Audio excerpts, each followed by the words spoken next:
Hello, hello, hello, hello, hello, ladies and gentlemen. It is your boy, your host once again, HMK, here live from the 5th dimension. Fully vaccinated and the 5G is flowing strong. Today we have an amazing show when it comes to continuing the hype of E3 2021 and beyond.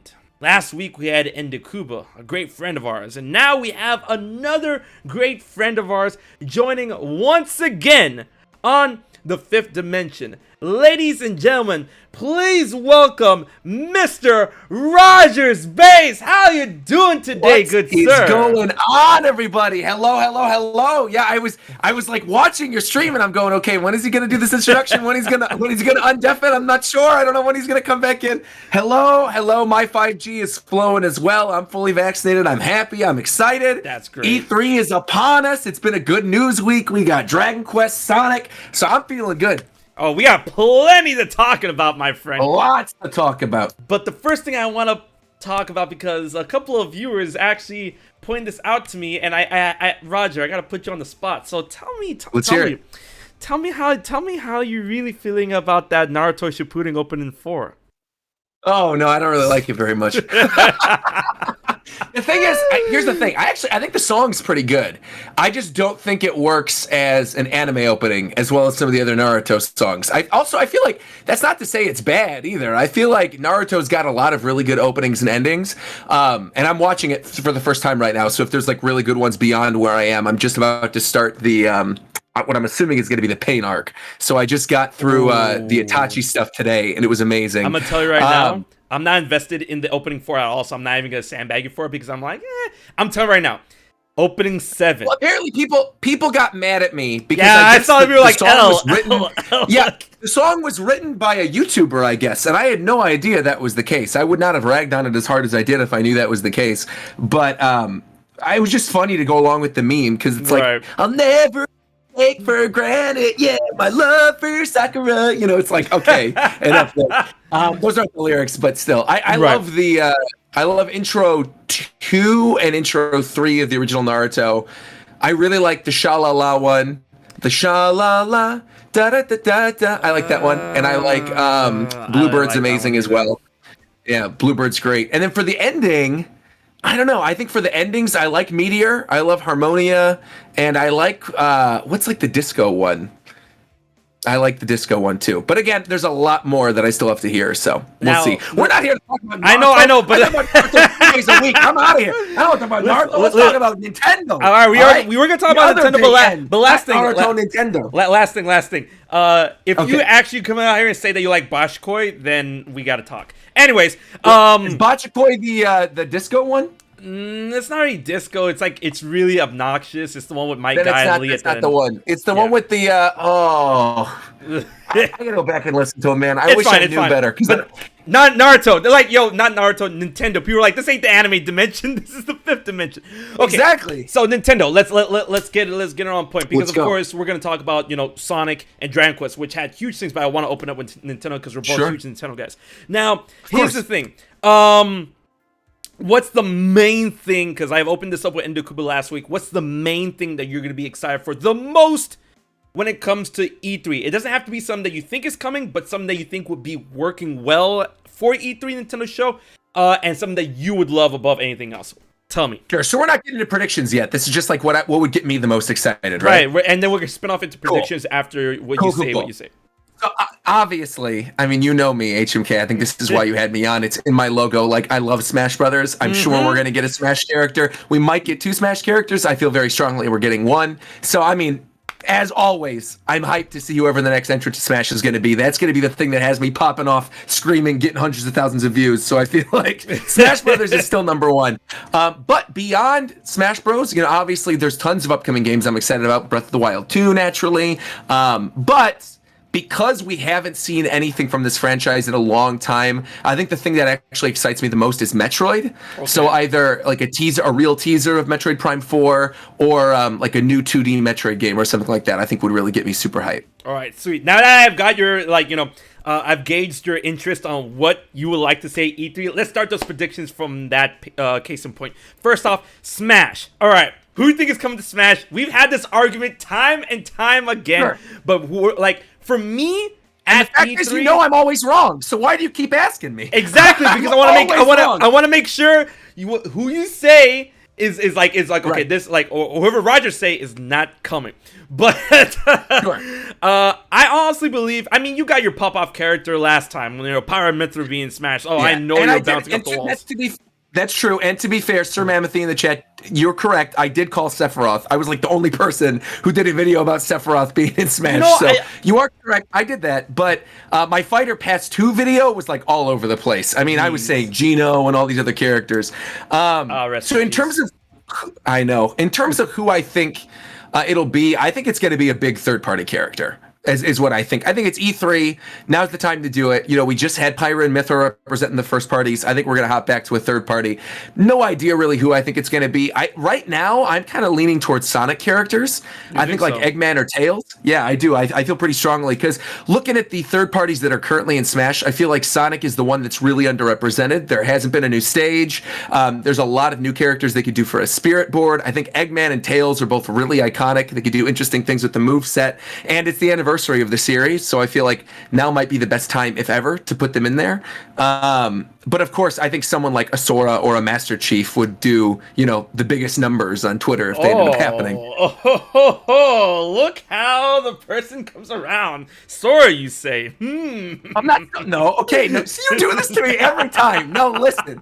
I have never changed my stance once in the 5 years I've talked to you about Smash Brothers. Not once. My stance is I want Sora. I would love Sora to be in the game. I just don't think it's happening for X, Y, and Z. But look, I am happy. I am open to be proven wrong. I want Sakurai to prove me wrong. I would love Sora. Give me, simple and clean. Give me a Traverse Town stage. I would love it. I just don't think it's happening. But if it was going to happen, considering the other times that we'd probably be getting characters, I feel like now would be the time to do that kind of like mind-blowing third-party character because it's E3 week, Right. Nah, but definitely, yeah. I think that you're on the money when it comes to a third-party character because, I mean, if we look at the Fire's Pass from Fire's Pass 1 and then going into Fire's Pass 2, something that I feel that could be replicated, in terms of, like, the identity of both passes, is that in Fire's Pass 1, we had, even if you don't count Piranha Plant, I count Piranha Plant in Fire's Pass 1. We have two first-party characters in Fire's Pass 1. We have Piranha Plant and we have Byleth. Everyone else was third-party, right? Yep. So I feel Nintendo got their first party characters out of the way with Min and Pyra Mithra for Fire's Pass 2. So third party characters at E3 this year should be really shoo-in. And I definitely understand when it comes to like another Sonic character. Personally, I'm pushing for Eggman.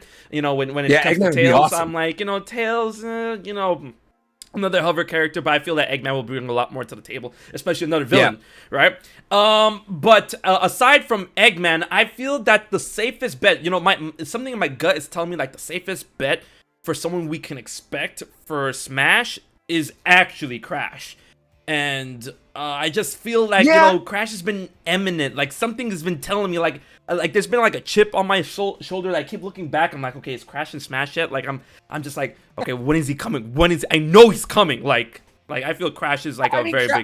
I'd be totally fine with Crash. Crash, I'm gonna be real, would not have me like screaming. Mm-hmm. I think my reaction would probably be more like Steve. When I saw Steve, I was like, oh, okay, they're doing this. I'm more of a Spyro guy anyway, so.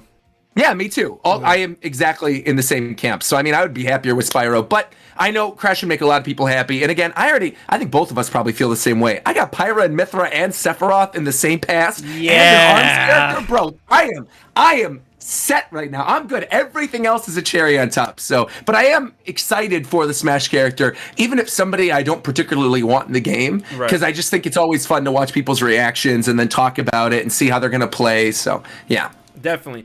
And, I saw that you opened up with the possibility of 2 Smash characters being announced at this year's E3, which I feel is a very big possibility because I've been seeing a lot of leakers and insiders keep on, echoing the same thing in which Nintendo's 2021 E3 showing is going to be the sequel to the 19 E3 showing, which 19 was one. like, you know, I agree. It was incredibly hype, and I'm like, dude, that was like one of the most hypest E3s of all time. So if they're gonna like, you know, try and replicate that kind of like lightning in a bottle, I guess, then we can get 2 reps. And then when it comes to 2 reps that we could see at E3, I'm pushing for Crash and I'm pushing for Sora. Now, Outlanders. That would be incredibly awesome. That as long as Sora still makes it, is either Eggman or Dante. And I know, like, when you hear Dante, you're like, "But why not 2B?" And I'll tell you why not 2B. Because Smash is for good boys and girls, and we already got our fine ladies in Power of Mithra. And I'm like, bro, I still like. I stand by that. I would love to be in Smash. I don't think it's as likely as I thought before, but I think, you know, I would still be very happy if we got 2B. And we just got that Nier remake game as well, so who knows? Yeah. I think, though, on the topic of the 2 Smash Brothers characters, I personally, and I said this in my prediction video that I've already uploaded to my channel, I think we are for sure getting 1.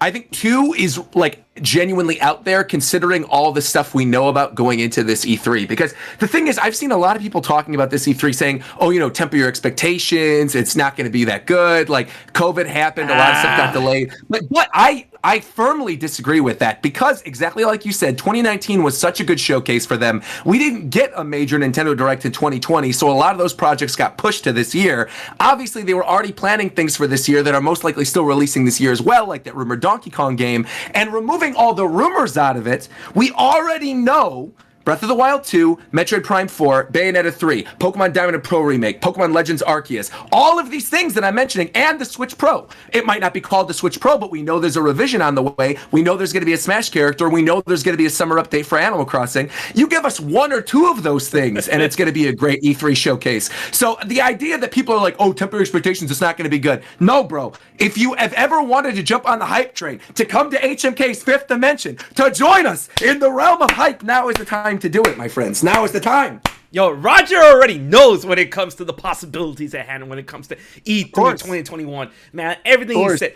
Breath of the Wild 2, Bayonetta 3, Metroid Prime 4. And then if we're talking about leaks and all other stuff, yo, imagine Metroid Prime Trilogy. The unveiling of that new Donkey Kong game and whatnot. And then all the juicy third-party stuff that we don't know about. Because that's the thing when it comes to Nintendo and E3 and Nintendo Directs as a whole. Because they always have stuff that is going to be tantalizing that we have no idea about. Sure, we're going into Pokemon Legends Arceus when it comes to January of 2022, which we need to talk about, by the way. Yeah, for sure. The fact that Breath of the Wild 2 is nearly a shoo-in and stuff, and what they can possibly show us after 2 years of near silence, I feel that this E3 is going to be the one that's going to be, you know, grand and, you know, not at all bland. Because, you know, we got that same noise when people come on. I remember that time when we had the March 2018 Direct, when I'm like, yo, I'm Smash. And they're like, nah, man, you're crazy. And you know what happened?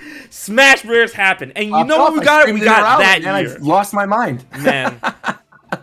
And I think the other thing, too, is, you know, you mentioned high likelihood. It's a lock we're getting Breath of the Wild 2. I mean, Aonuma already said we're getting more info this year. Right. I feel like we're going to be a month away from Skyward Sword HD at this point. I think that's the one thing that if there isn't even a tease of Breath of the Wild 2 or not even a mention of it, that would ultimately, I think, be a reason to be like, all right, I was disappointed in Nintendo's E3 showing. I think that is absolutely something you'll expect. Like, it's going to be there. I think in terms of locks, like, and we could say this right now, in terms of things you could absolutely expect, no doubt about it, Smash news, for sure, Breath of the Wild, something. I think you are most likely 99.9% going to see something about the summer update of Animal Crossing, probably with a tie-in with the Zelda items that are still not in the game, kind of like what they did with Mario. I think the other really major thing is you could expect some like small first-party reveals that maybe aren't necessarily on the level of like a Metroid or something like that, but some smaller first-party reveals.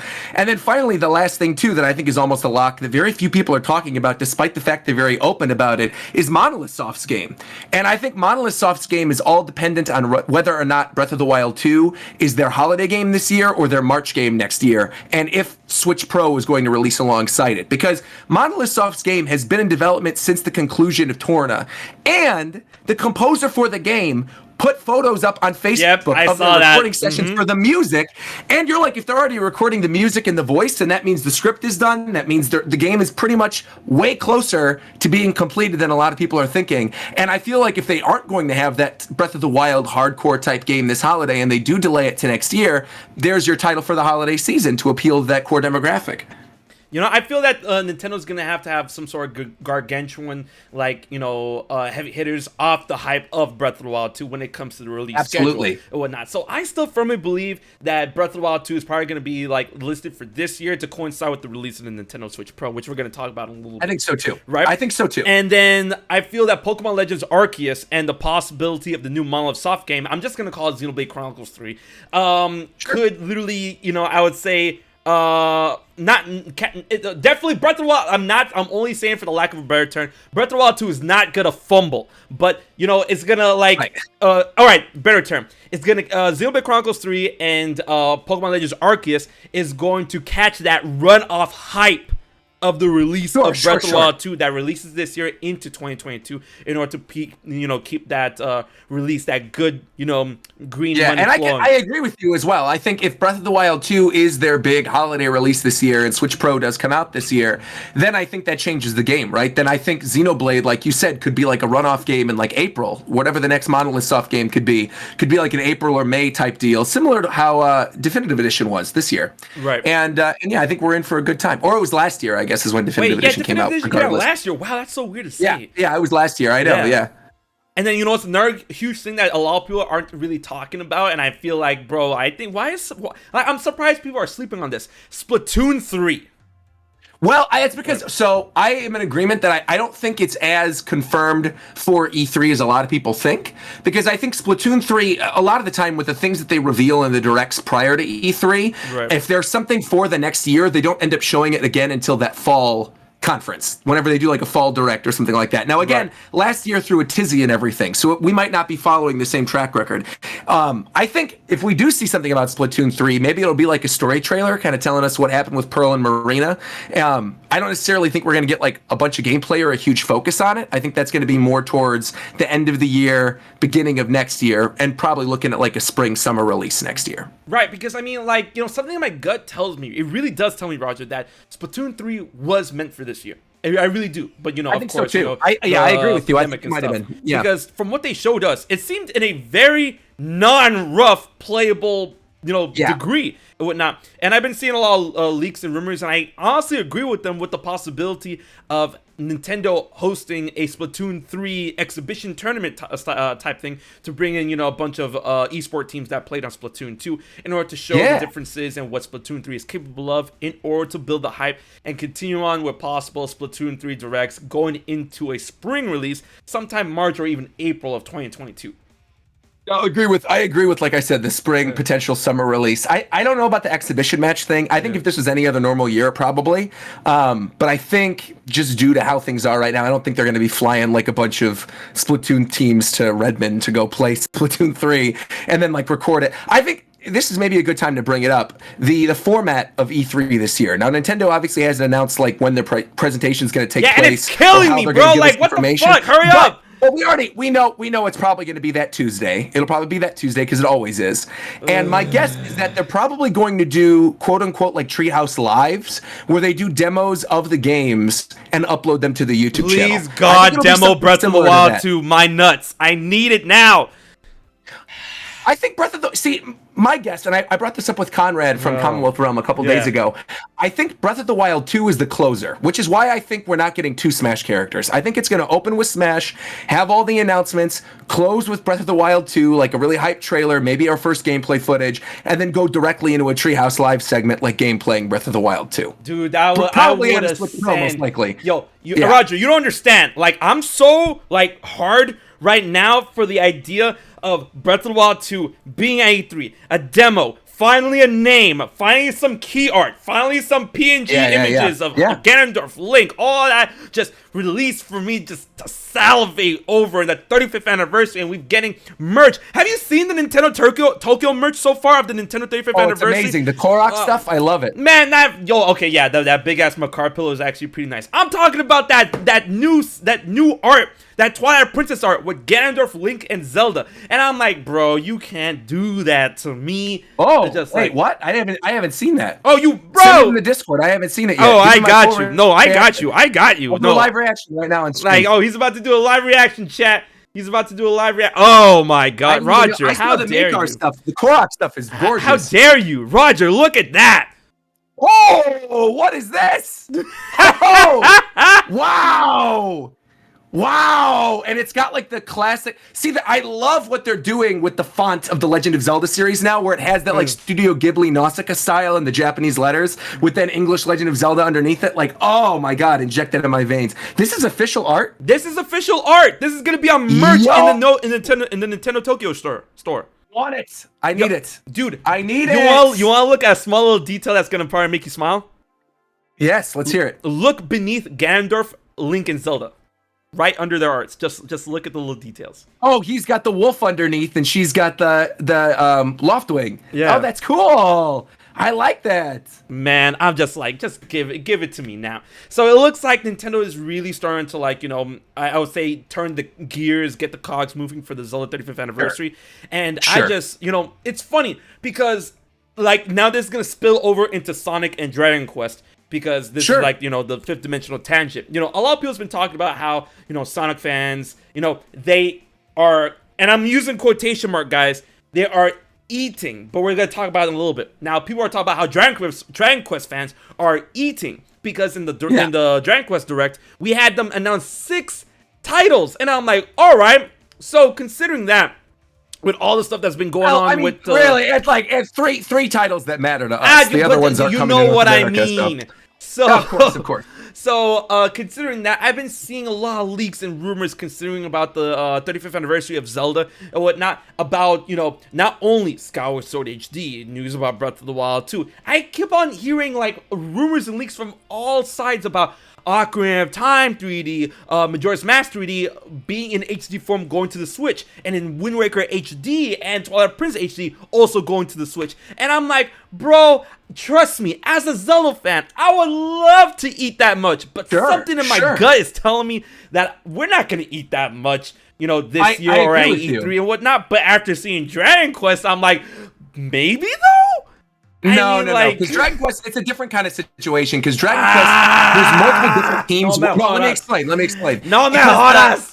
The Dragon Quest teams, right? You've got the 2D HD team that's working on one. You've got one that's working on the mainline Dragon Quest. Now, obviously, Nintendo has multiple teams as well for Zelda. I don't mean it like this, but you've got a primary team working on Breath of the Wild 2. You've got the team behind the Skyward Sword HD remake. Now, I did hear the same thing about Ocarina of Time and Majora's Mask. I think more likely than not, if they were going to do that, they'll put that on like Nintendo 64 on Switch Online or something. I don't think there's going to be like Ocarina of Time and Majora's Mask 3D put on a cartridge. That'd be cool. I would love that. But I don't think it's happening. And I really don't think it's going to happen as a port to Switch this year, simply because we already know that Grezzo was working on something, which was Miitopia, which literally just came out. So they would have had to start development on that like recently, probably within the year, if they were going to do that. Now, I don't know if it would take that much work to actually take the games they'd already finished and then sort of up-res them and put them on a Switch cartridge. Right. And I would certainly love to see, you know, Ocarina and Majora, the 3DS versions, on a cartridge with, like, let's say, HD, Wind Waker, and Twilight Princess. But also, this is Nintendo we're talking about. Exactly. Like, they're going to sell Wind Waker and Twilight Princess separately. They're going to. They already sold them separately on Wii U. A lot of people didn't play those versions because a lot of people didn't play Wii U. So that's an easy thing they could sell. I could maybe see them doing like a deal where they're bundled together as like a Triforce collection or something, those two games, as like $60 or something. But I really think they're going to release them separately on the eShop. And I think even if we get the announcement at E3, it'll probably be something that ends up happening later in the year as opposed to being like right now. Because I don't think they want to release Wind Waker and Twilight Princess and then the very next month have Skyward Sword. You know what I mean? Yeah. I see that. And it could like it could be a type of not when I say shadow drop, I mean shadow drop announcement, where it's like obviously all eyes are on Skyward Sword because that's the game that's yet to come out in HD. But Twilight Princess Wind Waker had its time in the sun at one point, so then I'm pretty sure Nintendo's like, oh yes, and today, starting today, you can also purchase Twilight Princess HD and Wind Waker HD at a later time. But I mean, they could dance around it at E3. I don't know for sure. But considering that we've talked a good chunk about Nintendo so far, tell me how you're feeling about Dragon Quest though. I'm not that huge of a Dragon Quest fan, but that direct got me hyped. Bro. Yeah, me too. I feel like I like Dragon Quest, maybe not as much as like a lot of other people, but I love the original 3 and I love the recent ones. And so seeing that 3 is going to be remastered in the Octopath engine. Oh, that got me super hyped. We've had this discussion before. Like that to me opens up the possibilities for them remaking things like Final Fantasy VI, Chrono Trigger, like these games that are absolutely incredible and iconic, and doing them in the Octopath engine. So I mean, I would love that. I want this game to succeed, so I get Chrono Trigger in 2D HD. Man, I would love that. With that being said, I'm interested and intrigued about the idea of like an adult Dragon Quest game, like a more mature Dragon Quest. I love the logo, but I'm gonna reserve judgment until I actually see what the game looks like. Right. But after seeing that logo, I was like, "Oh wait, ooh, that's kind of spicy right there." Literally, the Flames of Fate and whatnot, a oriented Dragon Quest. Now, like I said before, I was never really that big into Dragon Quest. I understand what it's brought to the genres and gaming as a whole and whatnot. I definitely understand that, and I've played 3 way back in the day. But after seeing my friends and family that are really into Dragon Quest, especially going off of Dragon Quest 11 S, they were really popping off for the idea of 12. Now, when it comes to 12 specifically, those logos, Roger, we got to talk about those logos where we have the logo of Dragon Quest 12, the logo of Bayonetta 3, the logo of Metroid Prime 4, and the logo of Sonic Rangers. Right. How do you feel about that? Yeah, I thought it was Zap looking at the original trailer because it looked like a Z-A and a P. Yeah. So I was calling it Sonic Zap until all this stuff was leaking last night about there being like a Sonic Rangers game. And I guess in their press release, they called it Sonic Rangers and then recalled their press release. So that's a done deal. It's called Sonic Rangers. Yeah, Sonic Rangers, yeah, I mean, I'm excited. I mean, I've been wanting a good Sonic game for a while. I was hoping for Mania 2. I was hoping for Adventure 3, a new 3D one. I mean, that Adventure 3 would have been cool. I mean, I'm down so long as this isn't bad. So long as it's not Forces. If it's even remotely decent, I'm going to be happy. Because again, looking back at it, I mean, like we have a lot of nostalgia for Sonic 1 and Sonic 2 in terms of like the adventure games. Right. But realistically, like Sonic Adventure 1 and Sonic Adventure 2 have a lot of problems, but they're fun. They're fun, exactly. Good, I'd rather play a buggy fun game than I would rather play a buggy fun game than a polished, boring one. Honestly. Exactly. So yeah, if Sonic Rangers ends up being at least fun and better than Forces, then I'm all here for it. So apparently I'm sure the music's going to be good too. Oh, definitely. Apparently there's rumors and leaks talking about Sonic Rangers is apparently being developed, being influenced as an open world Breath of the Wild styled Sonic game. Breath of the Wild? I have not seen that. Yeah, it's a leak. Saying it's open world like Breath of the Wild? Yeah, like open world, open arrow, whatever. But that's apparently that they want to adapt that for Sonic. I don't need everything to be open world. I think it'd be a lot of fun. Like I'm imagining Hyrule Field in Breath of the Wild, like running around Hyrule and thinking, okay, if you're going Sonic speed, flying through stuff, that would actually be pretty fun. But at the same time, like, I don't think everything needs to be open world. And I feel like a lot of games have gone in that open world direction that didn't need to do it. And kind of, it was to the detriment of the actual gameplay. So I'm hoping it's actually fun. So long as it's fun, I'm good. As long as the world is built towards Sonic's abilities, I feel like they can knock it out of the park. Because I feel that's one thing that the developers really don't hit when trying to replicate the success of Breath of the Wild or the open world genre or just a big sandbox genre type of game, where they don't build the world in accordance to what the person can do in the world. And that is why I think Breath of the Wild is better than Super Mario Odyssey.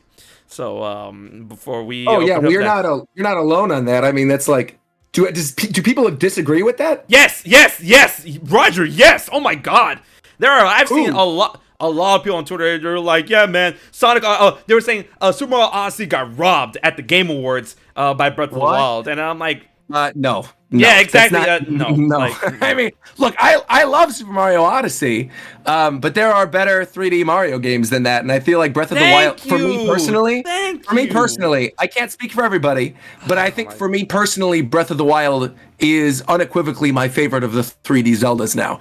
And I never same. thought anything was going to topple Wind Waker. I loved Wind Waker, but I really feel very strongly about Breath of the Wild now, and I would love to see another game in that engine. Thankfully, we're going to get it. So, yeah, it's just a matter of seeing what the gameplay is going to be. Yeah. I'll ask you this: if we do end up seeing gameplay at this, and it's running on the Switch Pro or whatever, are there any like new gameplay mechanics in particular you're interested in, or like that you'd like to see? Because I've got a couple that I'm curious what your thoughts would be on. Oh, let's exchange. All right, cool. When Okay. it comes to gameplay aspects, how to readapt, not readapt, but like, grow Breath of the Wild into Breath of the Wild 2.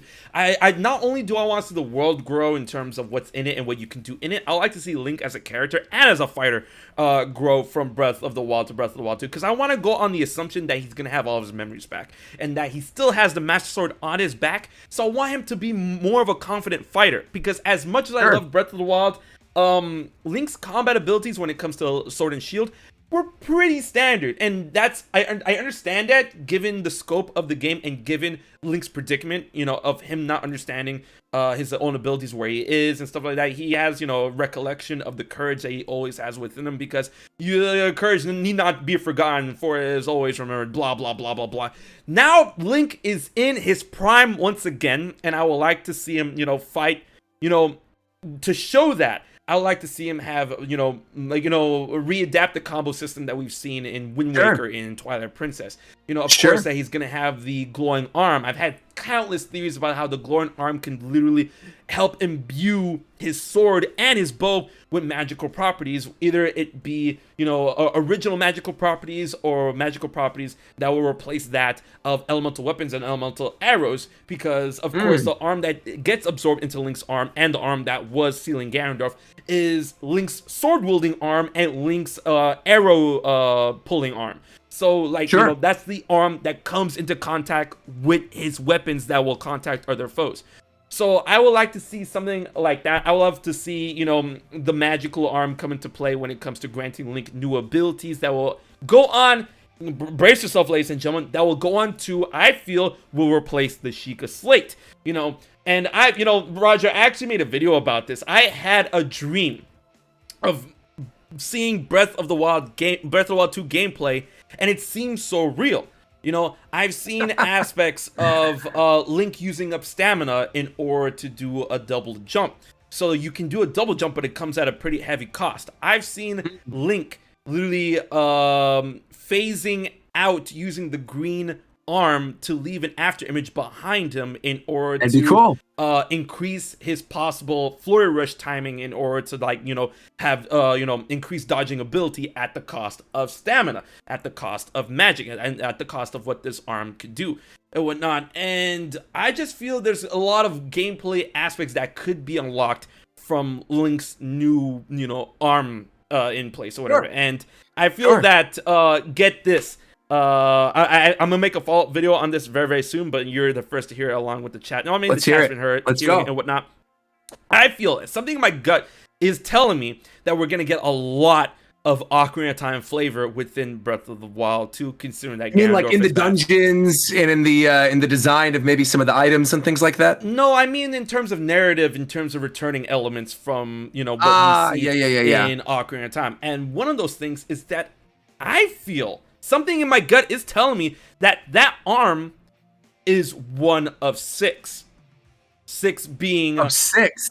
The 6 remaining arms of the sages from Ocarina of Time. Oh, and then you interesting. You have to collect 6 arms of the 6 elements, and they all have like different abilities and things. That would actually be really cool. I'd like that. Yeah, hopping off of that, there's a couple things I want to bring up that you brought up. One, the arm, I think being a gameplay mechanic is something that's like a no-brainer. I think that is going to be a huge portion of the gameplay. One thing I was thinking about a lot that I'm surprised more people aren't talking about. You've been playing Monster Hunter Rise, right? Oh yeah.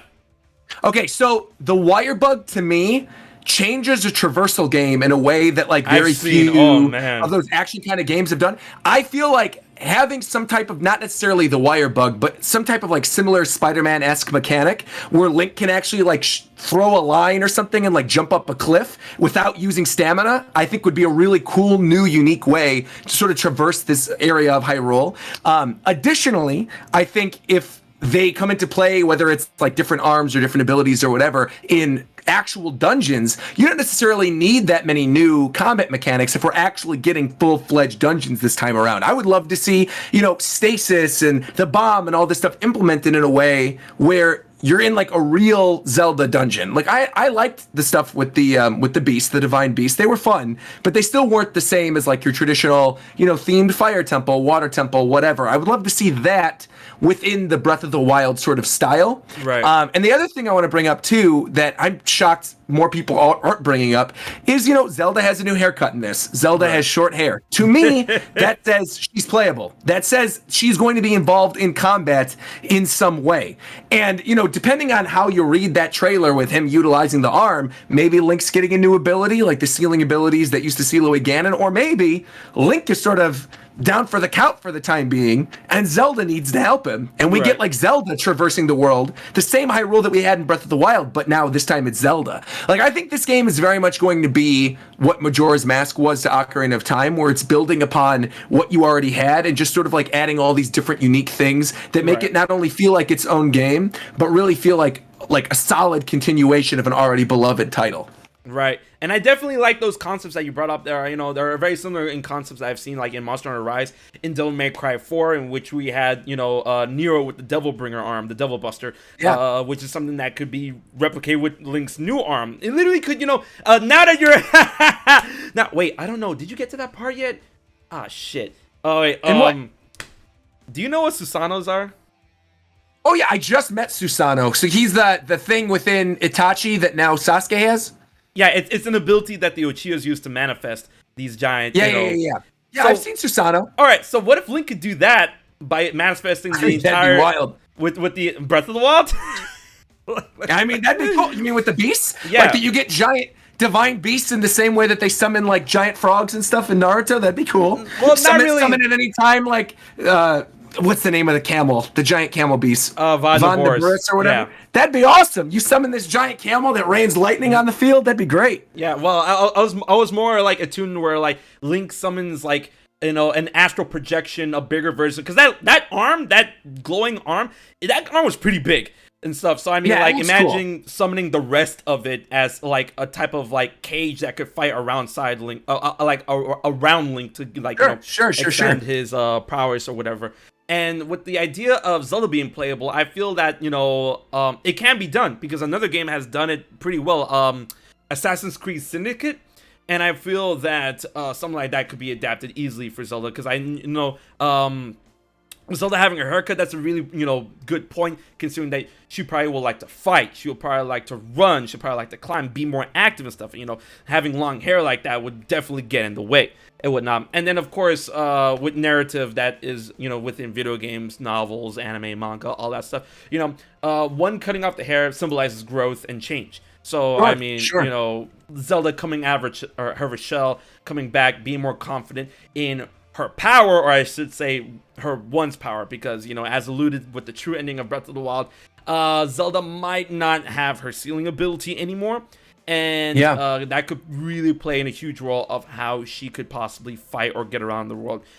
But the other thing I want to bring up too that I'm shocked more people don't bring up is the potential of things from Age of Calamity being involved in Breath of the Wild 2 in some capacity. We know they worked in close I can't think of the right word, but like they did basically they were developing that game very closely with Nintendo, right? And so I feel like even though a lot of people are going, especially if you've beaten Age of Calamity, like, oh, that game isn't canon, it's not like what I was expecting.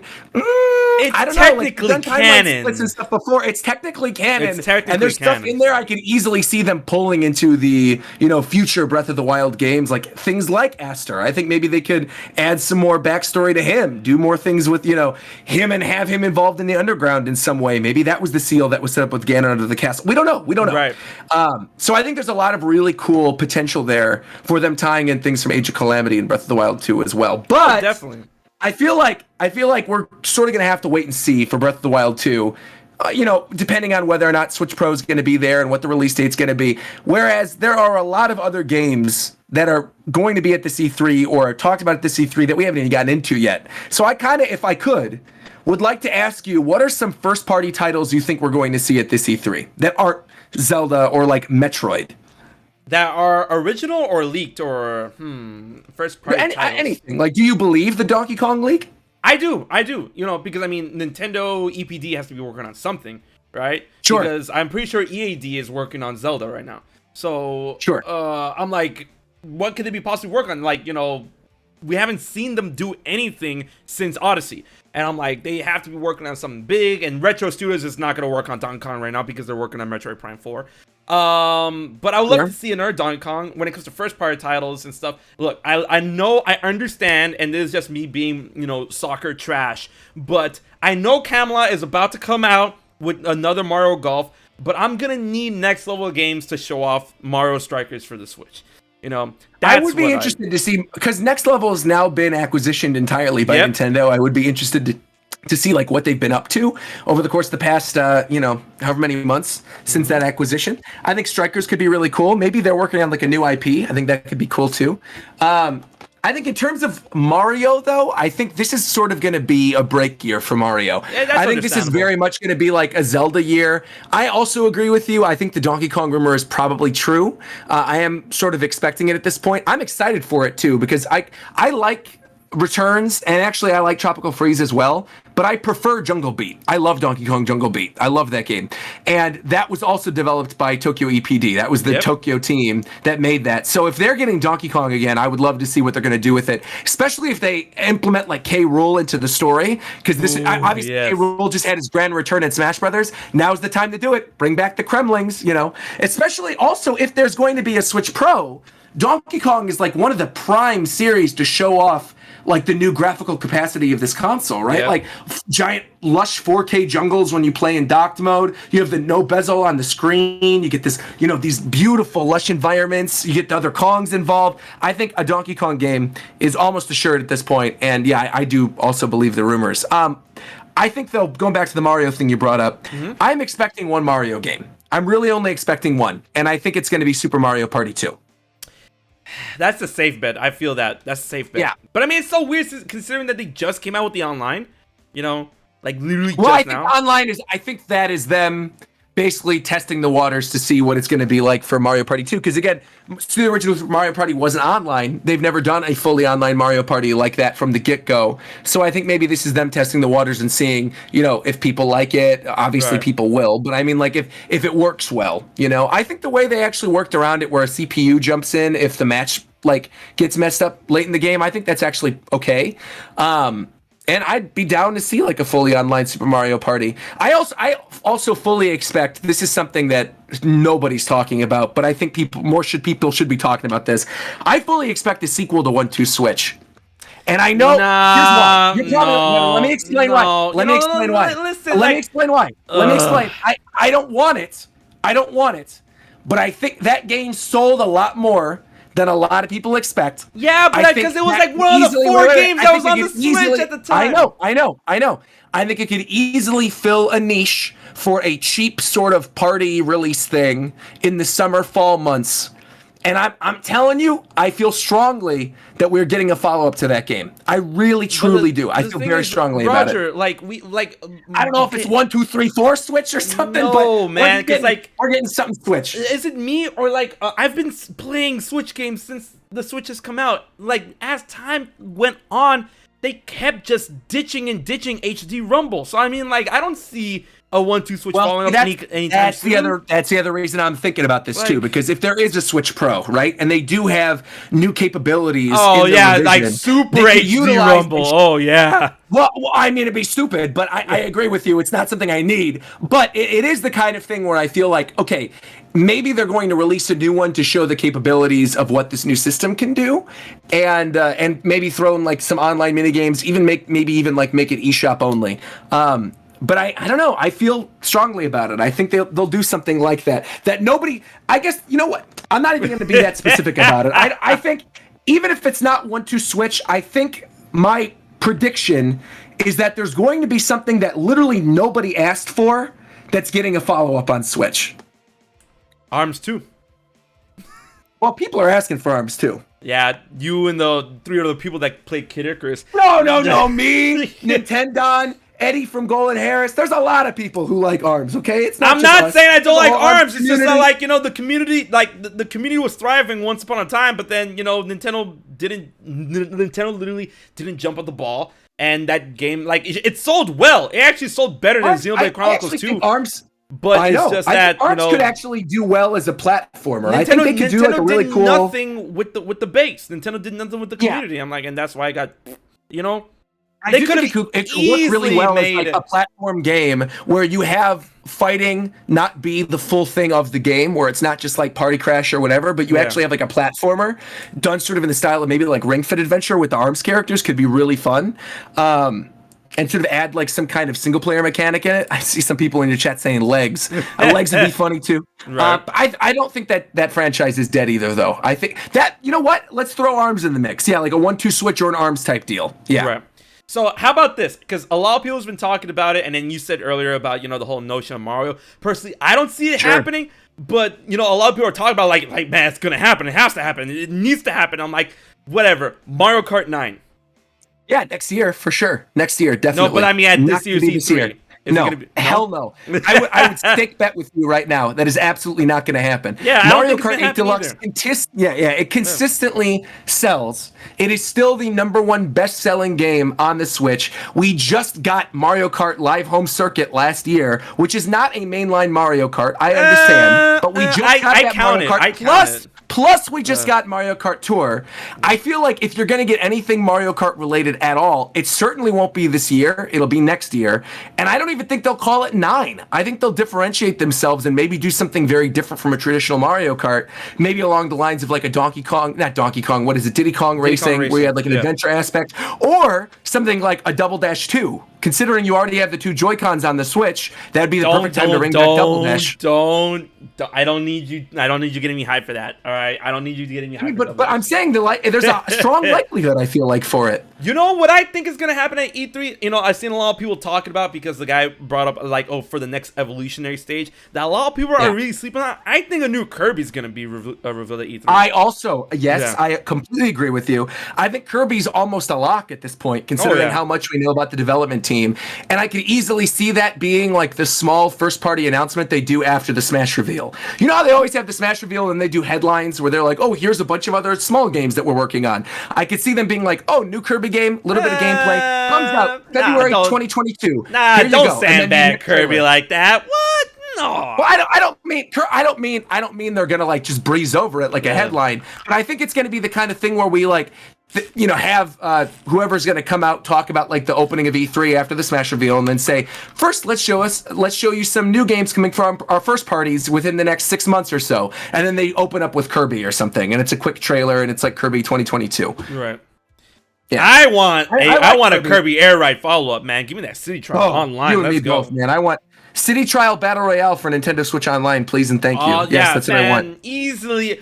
Bro, Battle Royale, oh my god, Nintendo, do you know how much money you can make by making a City Trial Battle Royale? Oh, City Trial already was a Battle Royale. Bro, just give us a fucking Battle Pass. You have the drop mechanic. Dynablade hats. You drop into the city on Warp Stars. I would love it. Nintendo, there's $1 million idea, $1 billion idea. City Trial Battle Royale with Battle Pass hats. People will pay for this. People will pay. Make it free. Make us allow us to obtain the Smash Bros hats. Little red Kirby running around with the cloud hat, just bopping you with the Shadow Star. You know how much money you can. My God, why doesn't Nintendo make a Kirby Air Ride City Trial Battle Royale? And why doesn't Sega make a Chao Garden mobile game? Do you know how much money that shit would I would love a Chao Garden. Are you kidding me? I would love that. I don't understand. Ugh, God. Yes, please. But how about that Star Fox Grand Prix that we keep hearing about that never got revealed? It's not gonna happen. That game doesn't exist. I don't know, man. Remember how like feverish and passionate people were about like that game existing, and it just never happened. I know it does not exist. It's not going to happen. It doesn't exist. Don't hold your breath. We're not getting it. I think I would love to see a new Star Fox game. Honestly, I would. But I feel like Star Fox is taking a long vacation for I think a while still. Man, Star Fox is dead, a new Star Fox game in a while.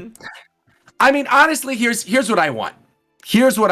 I want them to go back to what they did with Assault, because I think Assault everybody was a step in the right direction. Man. I think Assault had great multiplayer, had a corny, short arcade mode single player that was easily replayable. It like jumped into the soap opera, melodrama, space opera stuff in a way that I think the other games sort of shy away from, especially recently. Like, feels like they're trying to move away from that. But the era of Command and Assault to me was actually a lot of fun, where they knew what they were. It's a bunch of furries in airplanes flying around and shooting at each other. Jeez. And like, that's funny. That's what the series is. You want the funny one-liners, like the dual barrel rolls, the my body is no longer under my control, Star Fox, shoot me down, like all that kind of stuff. And the more they move away from that and try to reboot the original game or 64, it's just like nobody wants that anymore, because we've been to Corneria so many times. We've been to these areas. We don't need a new play style of like the R-Wings. We don't need that. You don't need to reinvent Star Fox. That's a series that they already have a blueprint for it that works. Arcade, shooting, in the air with some fun multiplayer aspects. They have that. Why in God's green earth did they step away from that, away from the fully orchestrated soundtracks, away from the really pretty visuals? Like, give it back to Namco, please, or just keep the series dead. I mean it legitimately. Like, I don't want a Star Fox 1, Star Fox 02, none of that garbage. To me, it's like, I would rather Star Fox be dead than get more of that. Damn, man. And he was really passionate about that. I grew up with Star Fox 64. I love Star Fox Assault, but it's just not good anymore. It's just like, and I don't think we need to hide this. We don't need to talk about this. Like, it's not good anymore. It hasn't been good for a long time. The last good game was Star Fox 64 3D, because it was a remake, an exact remake of the previous best game in the franchise. So obviously it was going to be good. Man, this is worse than the time that Andros gave his troops Ligma. I'm not falling for that, bro. Actually, hold on, wait, because we have the Diamond and Pro remakes coming out this year. What's the name of the Ice Gym Leader in Diamond and Pro? No, I'm not falling for that either. No, what's the Ice Gym Leader's name? Wait, I can't remember. Yeah, okay, sure. I guess you're not gonna remember, guys. Don't do it. Don't do it. Like, oh god. But yeah, but Star Fox, just keep it dead unless you're going to do something good with it. Otherwise, I don't need it. There's so many good Nintendo franchises, like really good Nintendo franchises. Work on one of them until you actually know you're going to do something good with Star Fox. Like, give us a new Kid Icarus or a new F-Zero or something. Not this E3. I'm not saying this is like predictions or like off the wall stuff. I'm talking in general with franchises of Nintendo's. There's so many that haven't gotten a new iteration in such a long time. Things like Advance Wars, things like Golden Sun. I mean, they're sitting on a treasure trove of stuff. Why go back to the thing? I understand, like, Star Fox is Miyamoto's baby. I get it, but Zero was there's so many things that are on life support that are Miyamoto's baby. And then, considering all this thing that's going on, like, with Star Fox and, Kid Icarus and stuff, I honestly would not, I would not hate the idea of, Kid Icarus Uprising HD on the Switch. And awesome. Star Fox Assault HD on the Switch. I would not bro. Yes. Like, because I would buy that instantly. They could literally just release the exact same game, up-res it a little bit, and I would 100% buy both of those.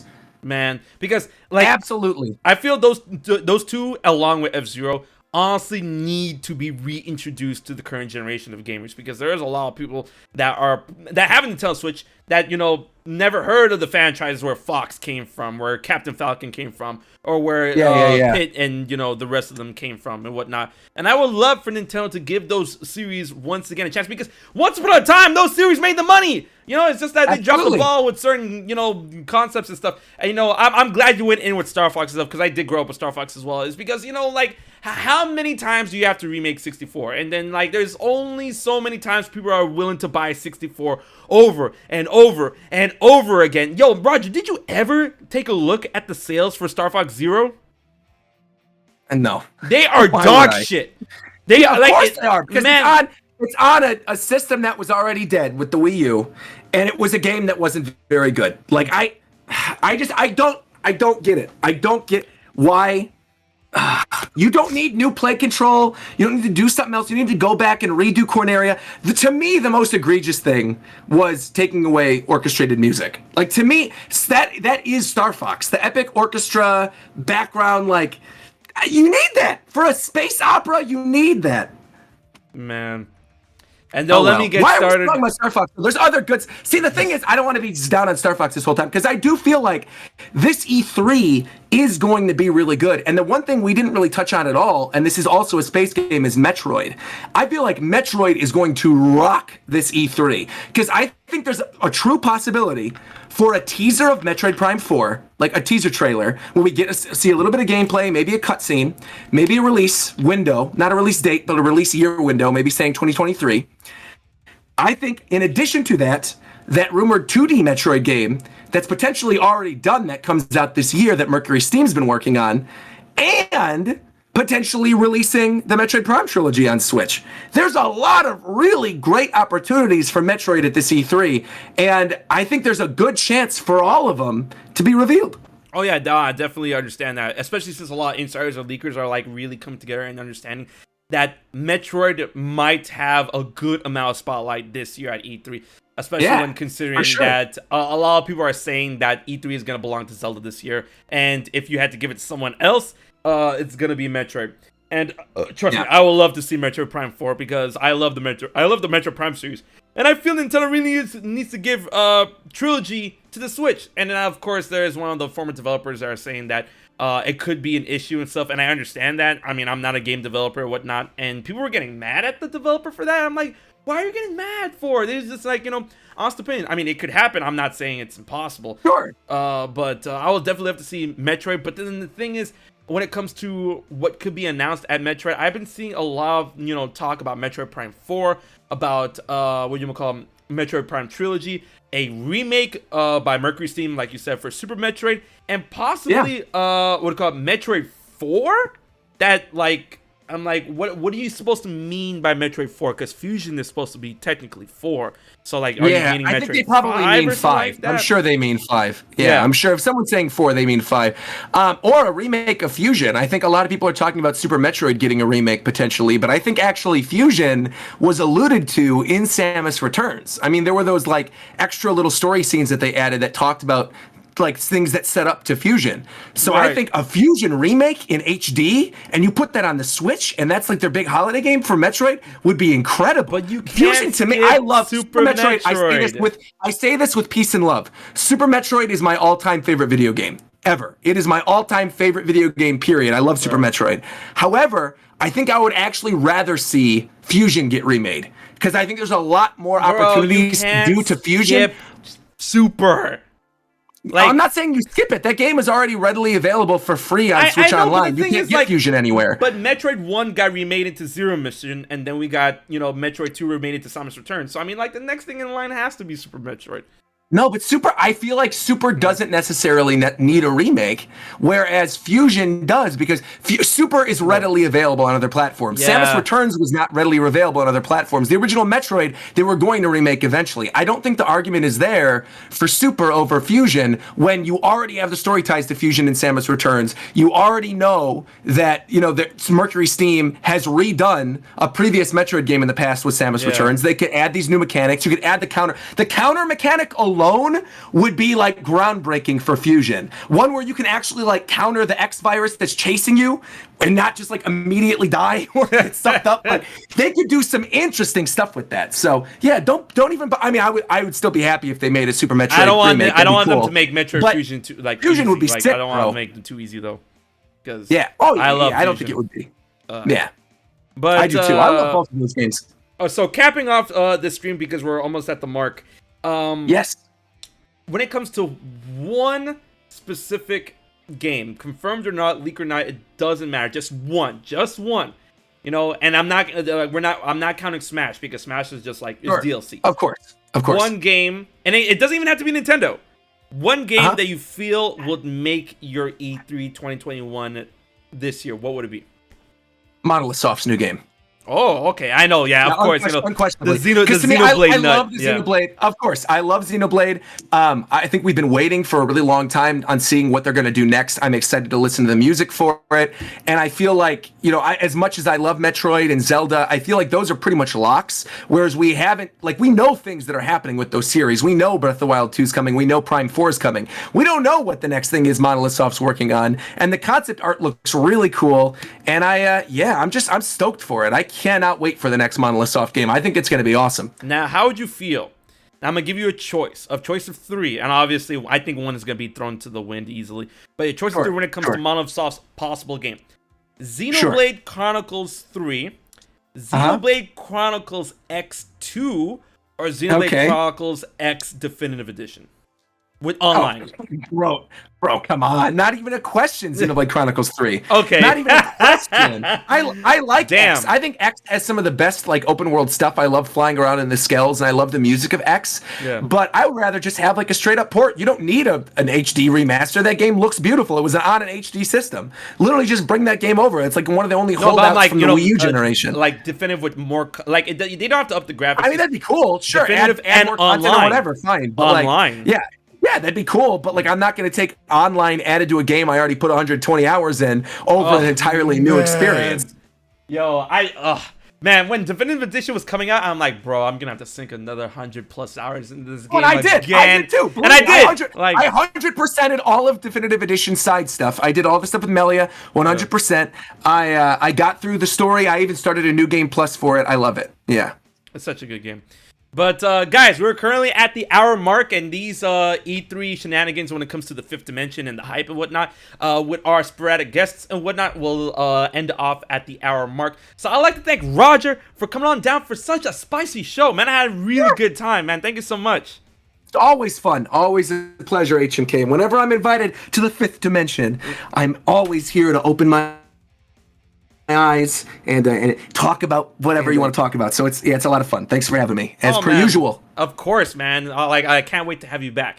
But before I toss everyone, it's gonna be great. Oh man, I can't wait for E3. Before I toss you out to the wind, we're gonna go ahead and raid another member of the 5th dimension. And today we are gonna go ahead and raid. Can I suggest somebody? Yeah, you can go ahead and suggest somebody. Let's raid Fidel.